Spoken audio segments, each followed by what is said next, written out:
Okay, hi again, Michael Talbot Kelly. Now we're going to talk more about the Natural Gift Society, and in this video we're going to talk about, another piece of the formula that allows you to, yes, step into your natural gifts. We've been talking about a society that is steeped in their natural gifts, and people who are on purpose. When they're on purpose, they're in their gift. When they're in their gift, they live a very gifted life. They can't help creating a whole lot of meaning and prosperity, which is our map and our formula for creating a society where everybody's on their gift.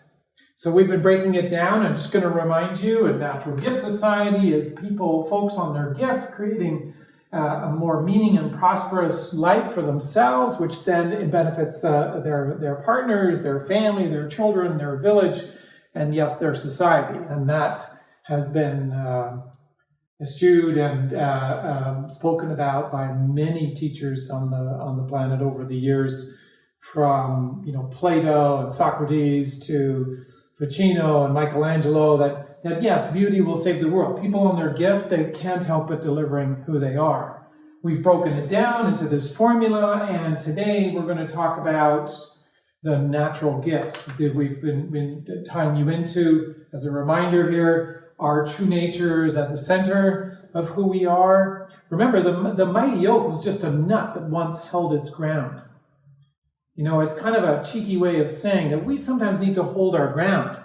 So when we start to get into the ground and we start to then really start to work with our essential qualities, and we tap into first our true nature. Do you remember we were talking about our Buddhic nature, God or Creator, that infinite intelligence, that principled part of us that knows in terms of morality, in terms of just doing the right thing. This is our true nature. We then stepped into talking about the essential qualities, love, forgiveness, compassion, talking about examples of that.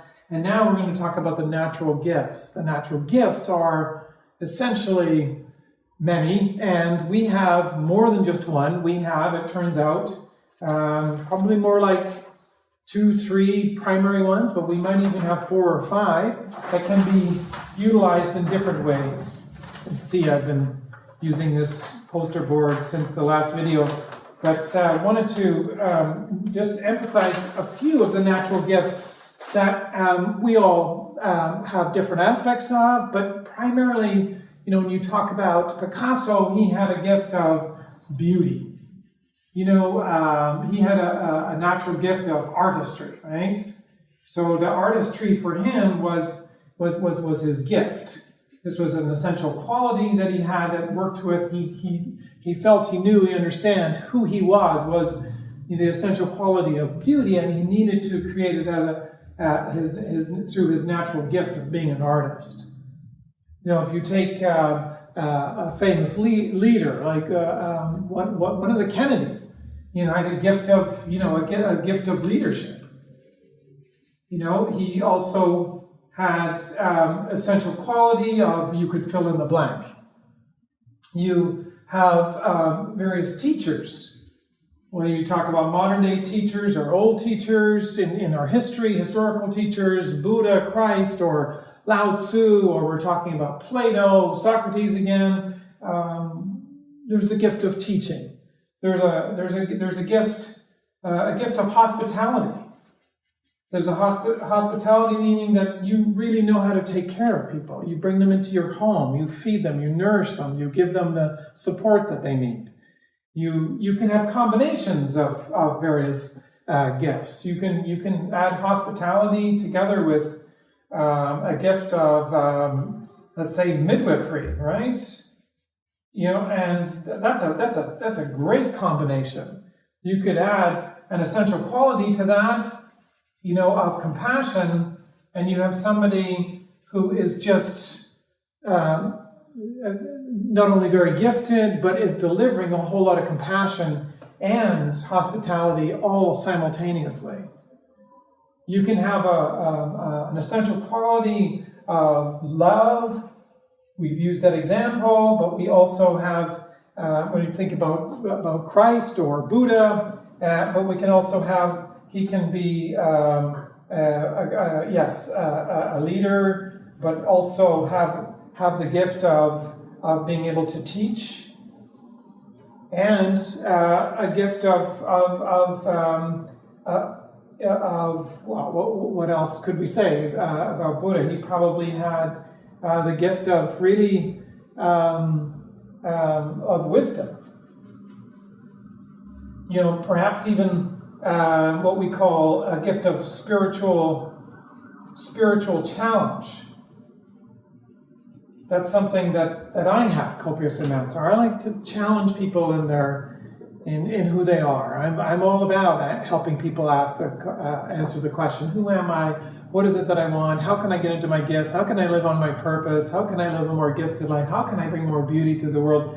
So some of my gifts are in here, you know, being a teacher, leadership, you know, spiritual challenge. So you get the picture. There's many different gifts. The assessment allows you to find out what your gifts are.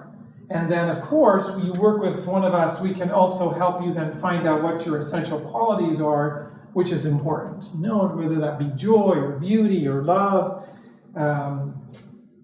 Yes, so I hope that makes sense. So that's our natural gifts. Again, we've outlined this all in our book. I want to encourage you to pick one up. You can order it on the website here. In there, it talks a little bit about the assessment, talks a lot about the natural gifts, talks a lot about the whole philosophy behind this. This is not a heavy-duty read. It's a good read. It's accessible, but it's also got some good roots on our perspective and expressed and written about quite well in here. So you'll get a good sense of what we're about and where this idea of, you know, living in a world where, you know, people are more on their gifts. I know that's a noble aspiration and an exalted vision, but we've way started, and you're listening to this, so you must be interested in it. So I want to now move on to the next video, and that is going to be challenging and looking at our personality resistances. I almost forgot there. At the end of these videos, I want to float off somewhere. Anyway, I'm with you here. Join me on the other side. We're going to talk about personality resistance, kind of bust it down a little bit, make it nice and simple. Bye for now.